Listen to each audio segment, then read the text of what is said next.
Match très difficile. On savait qu'ils allaient mettre beaucoup d'intensité.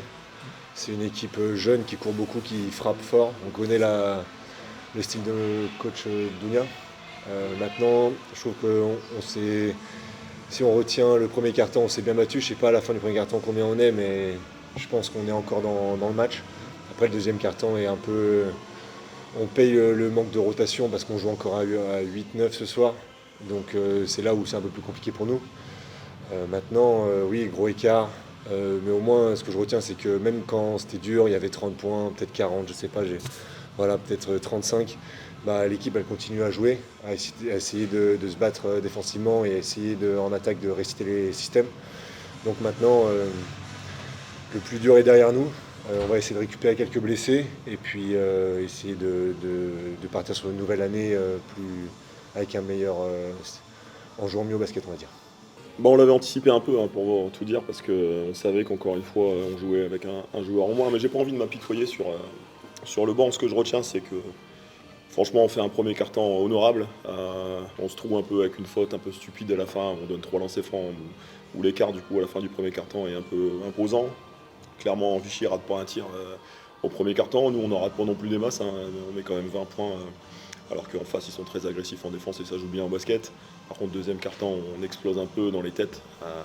Clairement, hein. On démarre le deuxième carton avec quelques rotations, avec 2-3 gros tirs de la part de Vichy. Et on a pris un gros coup sur la casquette. On a eu du mal à faire face. On a eu beaucoup de tirs ouverts, mais encore une fois, on shootait sans confiance. Donc, on n'a pas eu d'adresse du tout au deuxième carton. Et puis, à la mi-temps, j'ai demandé aux joueurs de ne pas penser au score parce que, évidemment, on était mal engagé. Évidemment, on était sur le point de perdre certainement, mais en tout cas, ce qui était sûr, c'est qu'il fallait qu'on continue de jouer mieux. Je trouve qu'on a mieux joué qu'il y a 3 jours, bizarrement, même si le score est conséquent. Maintenant, ce qui est sûr, c'est que face à une équipe qui joue à 12, qui déroule, qui est très athlétique, quand tu viens de prendre 10 heures de bus et que tu as joué 3 jours avant avec des joueurs blessés, c'est compliqué d'avoir de l'énergie. Et on voit bien que j'ai certains de mes joueurs 4 qui sont complètement cramés. Moi, je pense à Will Butler qui rate des choses toutes simples alors que c'est un joueur très fiable depuis le début d'année.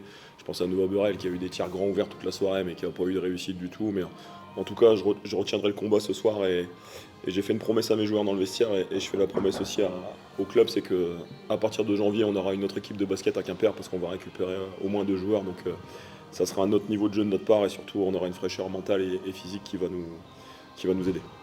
Ouais, on s'entraînait dur pour ce match. On savait que la salle allait être pleine.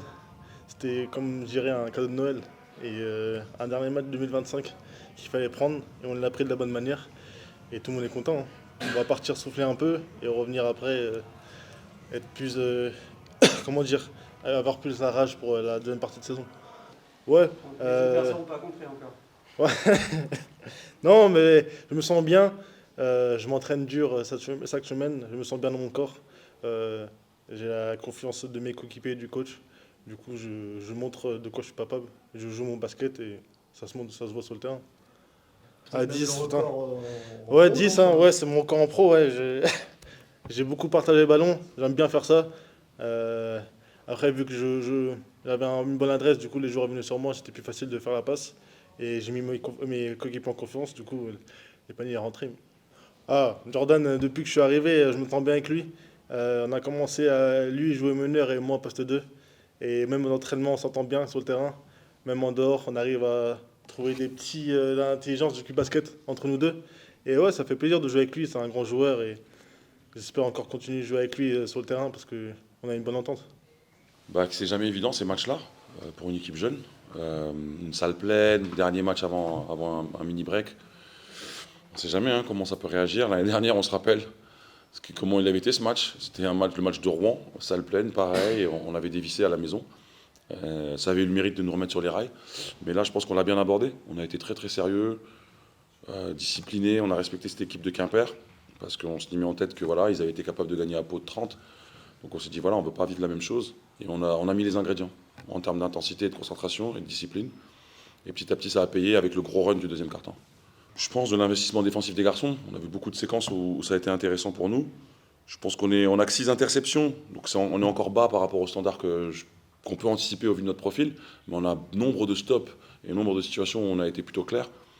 Tout n'a pas été parfait, mais je trouve que l'investissement physique des garçons, il a été très encourageant pour la suite. On est toujours vivant. Ça me fait penser un peu à l'année dernière. On a été vivant longtemps avant de le faire. Là, je pense quand même qu'il faudra qu'on fasse 2 sur 2. Si on ne fait pas 2 sur 2, je pense sur les 2 prochains, ce sera compliqué. Parce que la défaite à Denain, mine de rien, nous met quand même un peu derrière. La défaite contre Reims aussi à la maison. C'est eux qui font la bonne opération, je pense, ce soir, en vue de la Leaders Cup. Mais je crois qu'ils ont des calendriers complexes aussi. Nous, on l'a complexe avec 2 déplacements à La Rochelle et Châlons. Mais eux aussi, ils ont un calendrier pas évident. Donc, on va voir. C'est jamais évident, c'est très. On ne sait pas comment on va revenir de cet état de break. Est-ce qu'on sera en forme? Est-ce qu'on sera bien? Est-ce que mentalement on sera connecté comme on finit? Là, on finit bien. On sent que c'est dommage qu'on n'ait pas encore, que ça enchaîne pas. Contrairement à l'année dernière où on était content que ça s'arrête, parce que justement ça allait pas. Donc on va voir. C'est ce que je dis aux garçons. Je leur ai dit de garder le focus pendant les 10 jours qu'ils ont là, sur le basket, sur nos principes, sur l'état de forme, pour qu'on ne perde pas de temps. Parce que la particularité des 2 matchs qui nous attendent, c'est qu'ils sont très rapprochés.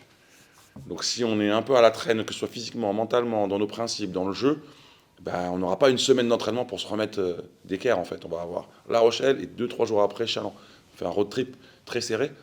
Donc ça c'est... Voilà, si on est bien, on pourra être compétitif sur ces 2 matchs. Mais si on ne l'est pas, ce sera dur, on n'aura pas de temps pour travailler, pour enchaîner. Donc c'est la particularité. Mais c'est ce qu'il faut aussi, voilà, le sel de notre métier, c'est s'adapter dans des situations comme ça.